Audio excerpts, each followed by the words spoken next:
The space station called Valanthos was the largest structure ever built by any species in the known galaxy, and it floated in the darkness between three star systems like a monument to cooperation and peace. 12 different alien species had sent their leaders to this place for the first galactic summit in 300 years, and everyone knew that the future of 1,000 worlds depended on what happened here. But everyone also knew that one species mattered more than all the others combined. HFY had arrived. Their ships were massive and black and covered in strange, organic armor that seemed to pulse with life, and when they docked with the station, every other species felt a chill run through their bodies. The HFY were the most feared creatures in the entire galaxy, and they had earned that fear through 10,000 years of absolute dominance. They stood nearly 3 meters tall, and their bodies were covered in thick exoskeletons that could stop plasma rounds and shrug off explosions, and their claws dripped with venom that could dissolve metal and melt. Through armor, they had conquered 17 star systems, not with advanced weapons or clever tactics, but simply by being the most dangerous predators the universe had ever produced. No species had ever won a ground war against them, and no species had ever tried. Twice Queen Sarathkai led the HFY delegation, and she was ancient beyond measure and terrible beyond description. Her compound eyes had watched empires rise and fall, and her claws had ended the lives of countless enemies, and her voice could shake the walls of any structure when she spoke. She moved through the station with the calm confidence of a creature that had never known fear, because nothing in the universe had ever given her a reason to feel it. Behind her walked her daughter, Princess Yithsera, was young by HFY standards at barely 200 cycles old, but she was already magnificent and deadly in her own right. She towered over the delegates from other species, and her exoskeleton gleamed with the deep purple color that marked royal blood, and she carried herself with the pride of someone who knew she would one day rule the most powerful empire in existence. The other species kept their distance from the HFY royals, and this was wise, because everyone knew the one law that could never be broken: touch not the royal blood. This was not a suggestion or a guideline or a cultural preference. This was absolute law carved into the foundation of HFY society. And any creature that touched a member of the royal family without permission would die. Would die. The HFY had destroyed entire colonies for this offense, and they had hunted down offenders across decades and light years, and they had never once shown mercy. So, when the delegates from other worlds walked through the corridors of Valanthos station, they pressed themselves against the walls when the HFY passed, and they kept their eyes down and their hands visible, and they prayed they would not accidentally brush against Royal Kitendera Lara.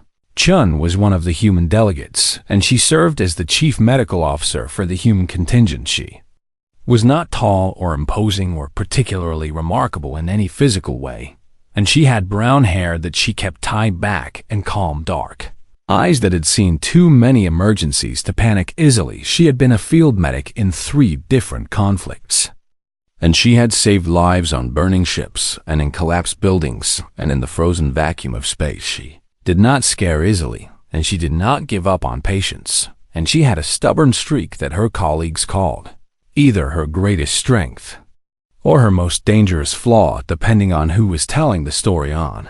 This day, she was reviewing medical protocols in her office when the explosion shook the entire station.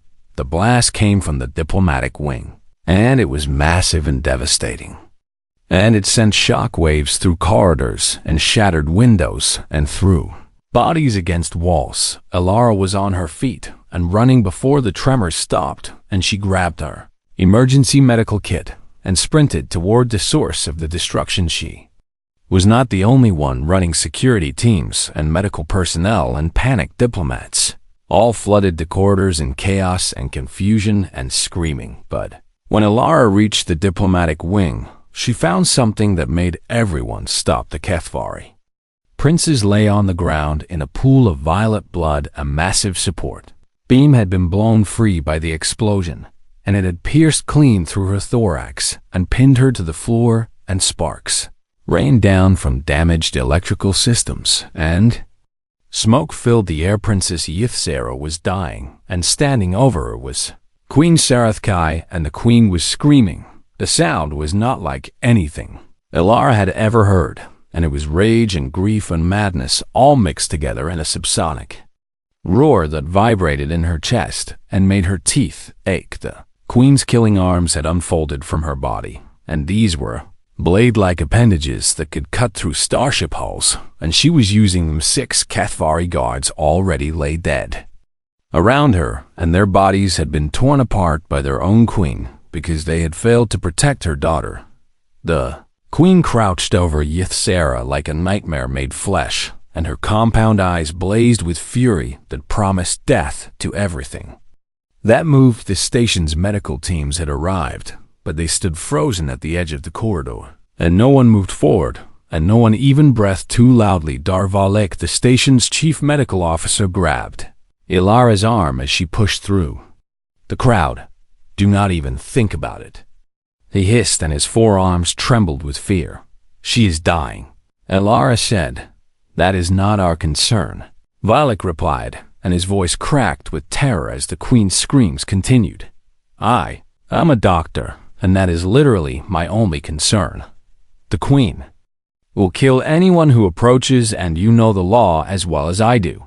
Ilara looked at the princess on the ground, and she could see the light fading from those alien eyes, and she could see the violet blood spreading wider and wider across the floor. She had maybe 8 minutes to save this patient, and probably less. The queen would kill her if she approached. Everyone knew this, and everyone accepted it, and everyone was preparing to watch the princess die, because that was the only safe option. Ilara pulled her arm free from Valak's grip.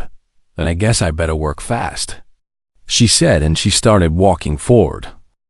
Every species in the corridor watched the small human woman walk towards certain death, and not one of them could understand why she was doing it. The Veshans pressed themselves against the walls, and their forearms clutched at each other in horror. Vorn delegates had already fled because their survival instincts would not let them stay in the presence of an enraged Katvari queen. The pale syndicate observers recorded everything with their mechanical eyes because they believed this footage would be historically significant as documentation of human stupidity. Dr.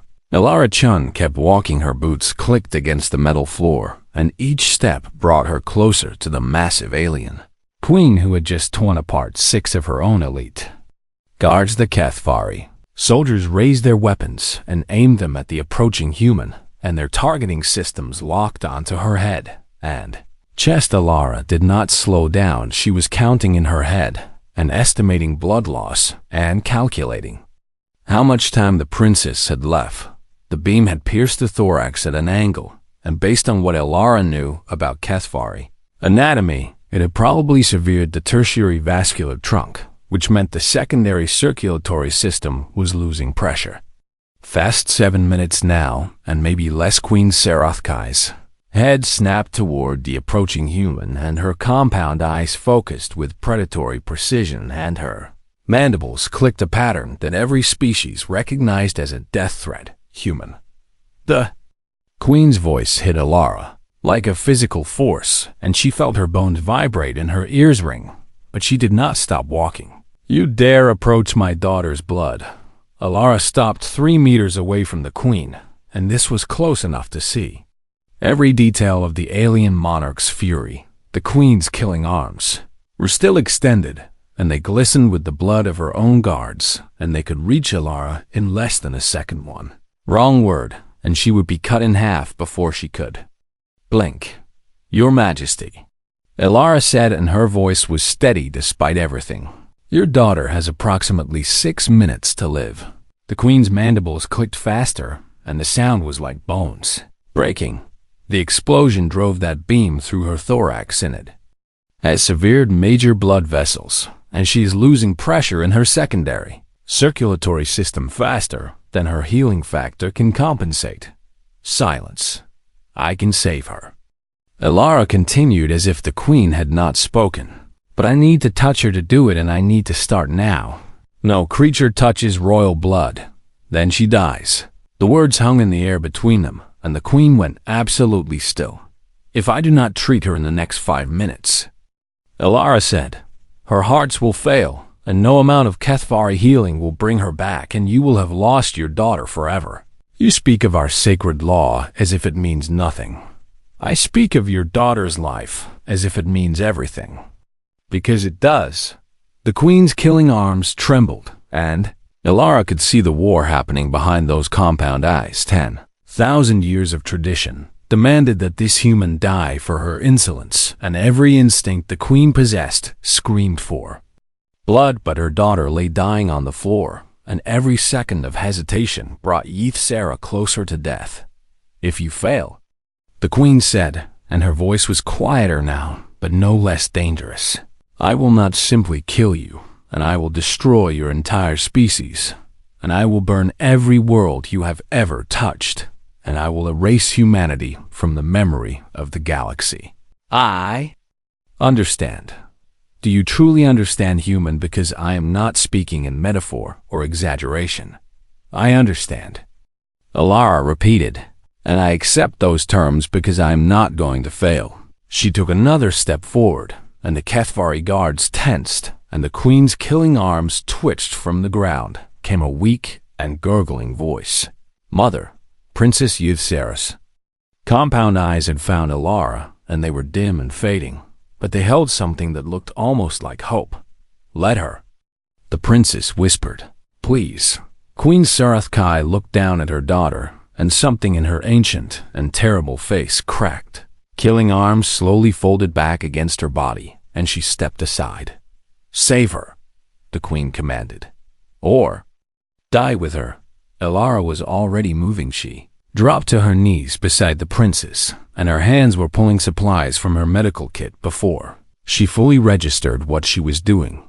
The beam was thick and jagged and covered in the princess's violet blood, and it had gone through at an angle that made removal impossible without proper equipment. She would have to work around it.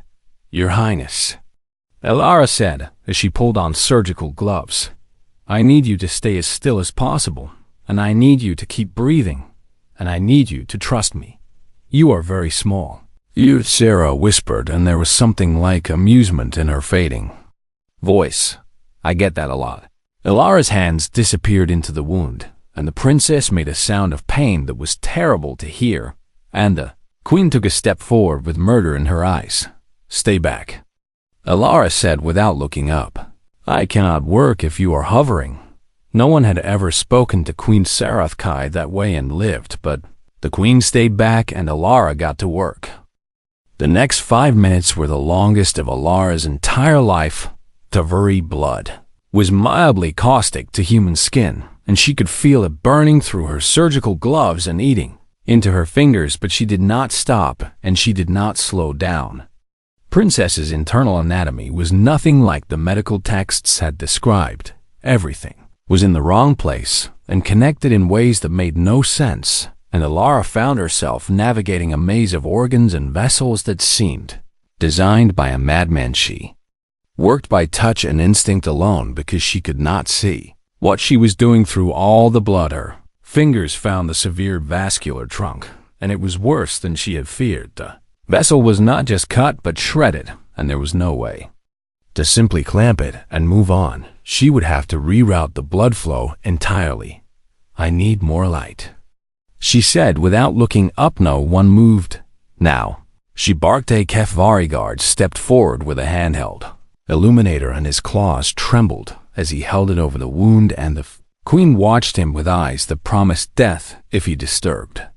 The human's work. Elara could see better now, and what she saw made her stomach drop. Princess's secondary circulatory system was failing faster than expected, and the backup vessels were starting to collapse from pressure loss. She had maybe 3 minutes left now, and probably less. I need surgical clips, she muttered to herself. Modified for a vessel this size, She did not have surgical clips modified for a vessel this size. She had clips designed for human anatomy, which was far smaller and far more fragile. She used them anyway, working faster than she had ever worked before. Alara began clamping off the damaged vessels one by one, and she modified her technique with each clamp because nothing worked quite right. Everything was too big or too small or too different. The princess's breathing grew weaker. "Stay with me," Alara said as she worked. "Your Highness, I need you to keep fighting. It hurts." HFY whispered. "I know and I'm sorry, but you have to hold on just a little longer." The queen made a sound that might have been a sob, but Alara could not spare the attention to look. She found a secondary vessel that was still intact, and she began the delicate work of redirecting blood flow through this backup channel. In a human patient, this would have been impossible, but HFY had redundant systems for almost everything, and Alara was counting on that redundancy to save the princess's life. She pumped synthetic coagulants into the wound and watched for signs of rejection. The princess's body accepted the foreign chemicals, and the bleeding began to slow. "That is good," Alara breathed. "That is very good." But they were not out of danger yet. At minute 4, the princess's primary heart cluster, says Alara, felt it happen under her hands, and the massive muscle simply stopped beating, and the princess's body went rigid with shock. "No," Alara said. No. She did not think about what she was doing. She plunged both hands deeper into the wound and found the heart cluster and wrapped her fingers around the alien organ as best she could. It was huge and strange and covered in ridges that cut into her palms, but she did not care. She began manual compression, pushing and releasing in a rhythm she had learned in medical school and adapted on 100 battlefields. She forced the princess's heart to beat. "Come on," she growled through gritted teeth. "Come on, you stubborn creature, you are not dying on me today." The queen had moved closer, and her killing arms were half extended, and her compound eyes never left her daughter's face. "What is happening?" the queen demanded. Her heart stopped, and I am restarting it now. Be quiet and let me work. No one told Queen Sarathkai to be quiet. The queen was Queen Alara, kept pumping and kept counting and kept forcing life into the princess's body through sheer stubborn refusal to accept death. 10 compressions, 20 compressions, 30. The princess's secondary hearts were still beating weakly, and Alara could feel them struggling to compensate for the failed primary cluster. "Your backup systems are trying to take over," Alara said, "and I need you to help them, and I need you to fight." HFY's eyes flickered. "I am trying," the princess whispered. "Try harder." 40 compressions, 50. And then Alara felt Ida flutter under her fingers, a twitch, a beat. The primary heart cluster shuddered, and then caught, and then began to beat on its own, and the rhythm was weak and unsteady. But it was there. "Yes," Alara breathed. "Yes, that is it. Keep going, keep fighting." She slowly withdrew her hands from the wound, and her gloves were dissolved, and her skin was raw and bleeding, but she barely noticed the princess was stabilizing. The synthetic coagulants were working, and the rerouted blood flow was holding, and the hearts were beating, and HFY's eyes were focusing again. "You did not run," the princess said, and her voice was stronger. "Now, I told you I do not run. You are bleeding." Alara looked down at her hands and saw the damage the caustic blood had done, and she shrugged. "I have had worse." "You are a very strange creature. I am a doctor," Alara said simply, "and you are my patient, and I do not lose patience if I can help it." From somewhere behind them, Alara heard Dr. Valak calling for a proper surgical team and specialized equipment and a dozen other things that should have been there from the beginning. Help was coming, but Alara had already done the impossible. She had saved the princess with nothing but a field kit and stubborn human determination, and the queen had watched every moment of it.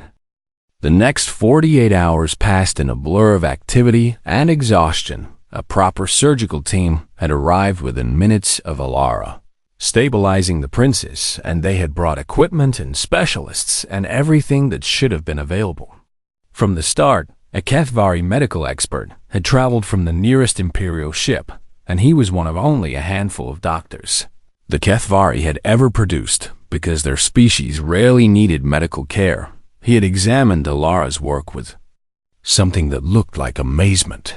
"This bypass you created," he said while studying the princess's healing wounds. "It should not have worked." "It worked," Alara replied.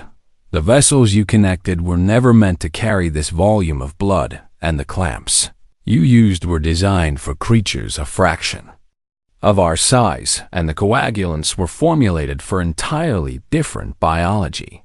But it worked." The HFY doctor tilted his head in what might have been a gesture of respect.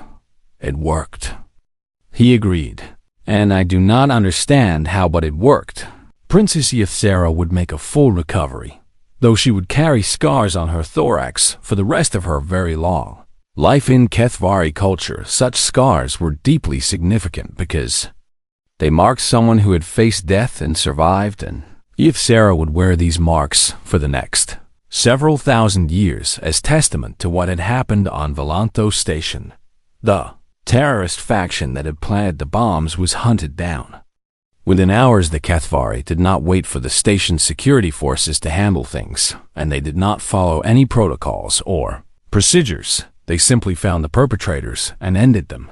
No trials and no questions and no mercy. Alara did not ask for details, and no one offered them. She spent most of the next 2 days in the medical bay having her hands treated for chemical burns.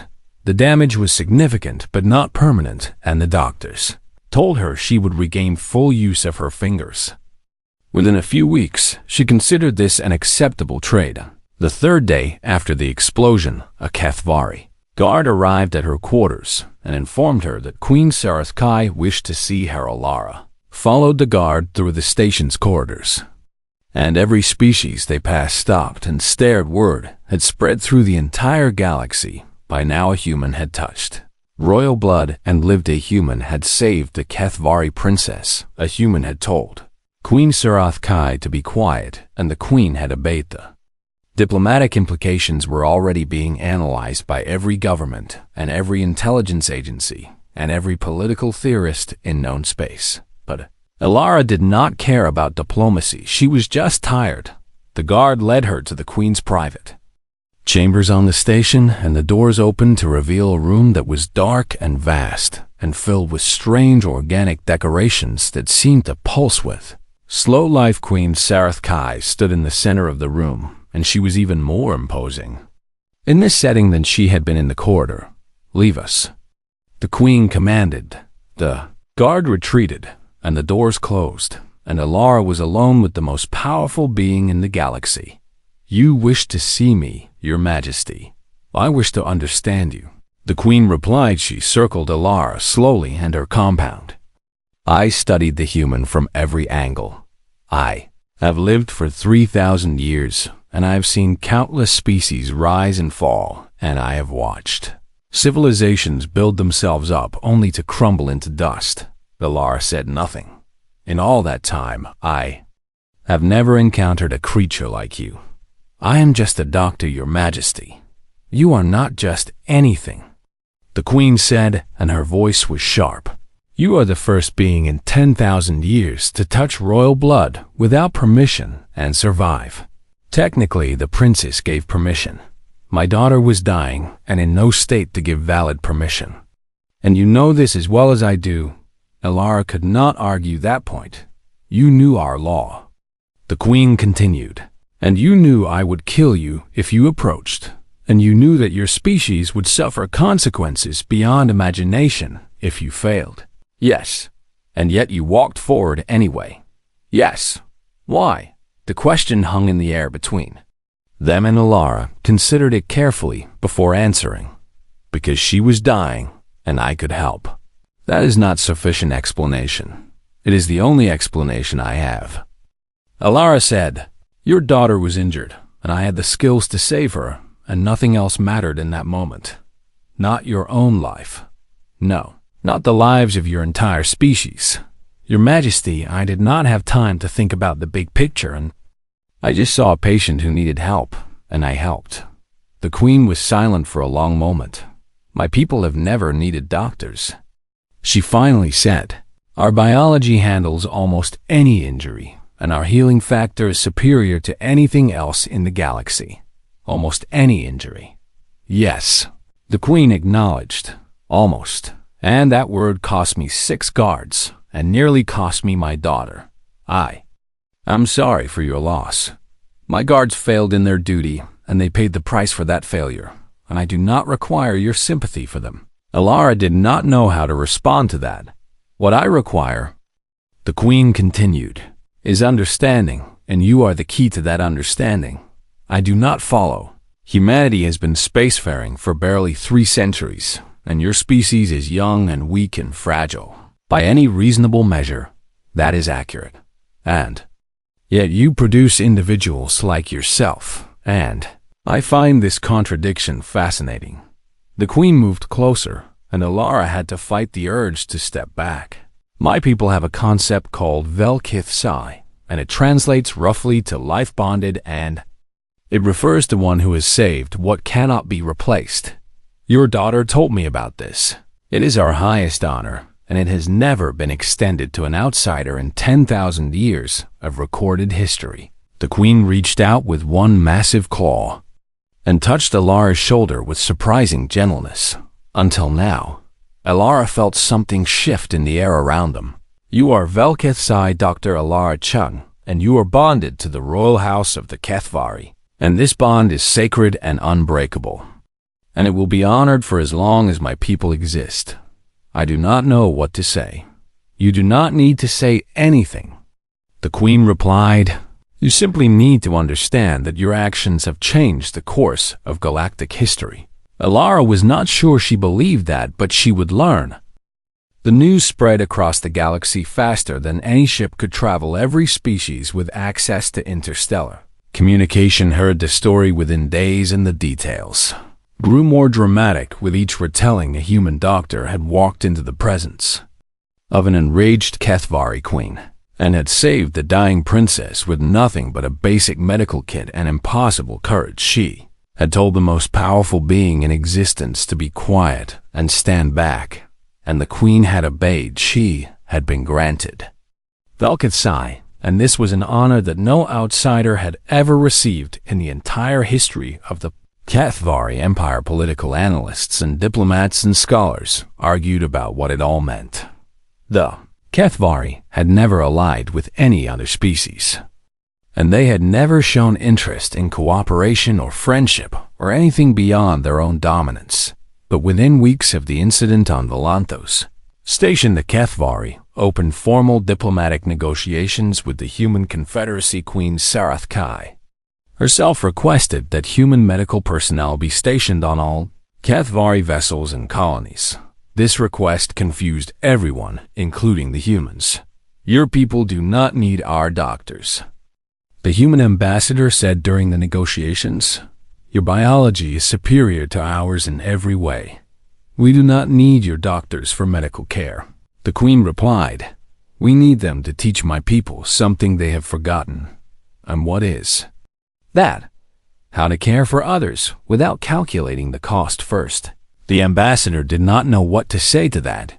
In the years that followed, humans became a common sight in HFY space, and this was something no one had ever predicted. Human doctors and nurses and medical technicians served alongside HFY warriors, and at first the arrangement was awkward and strange. The HFY did not understand why humans would rush to help fallen enemies during training exercises. They did not understand why human medics would stay awake for days to monitor patients who were in no real danger. They did not understand why these small and fragile creatures seemed to care so deeply about lives that were not their own. But slowly they began to learn. Princess Yuzera recovered completely from her injuries, and the scars on her thorax became famous throughout the galaxy as symbols of the impossible. She and Alara stayed in contact through the years, and their friendship was a strange and unlikely thing. The ancient alien princess and the stubborn human doctor exchanged messages across light years and discussed everything from medical techniques to philosophy to the nature of courage. I still do not understand why you did it. HFY wrote in one message. You had no reason to risk your life for mine. I had every reason, Alara replied. You were hurt, and I could help, and that was enough. My people would never have done the same for one of yours. I know. Does that not bother you? Not really. Alara wrote back, I did not save you because I expected anything in return, and I saved you because it was the right thing to do. HFY thought about this for a long time before responding. Perhaps that is what makes humans different from everyone else.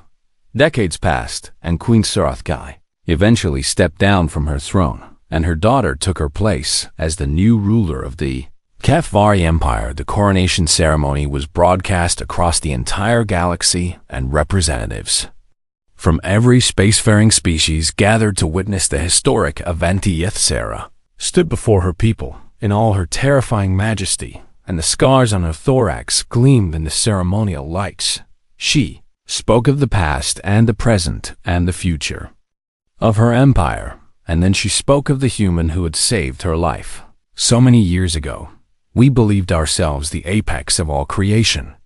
The new queen declared to the assembled galaxy, we believed that nothing could challenge us or teach us or change us.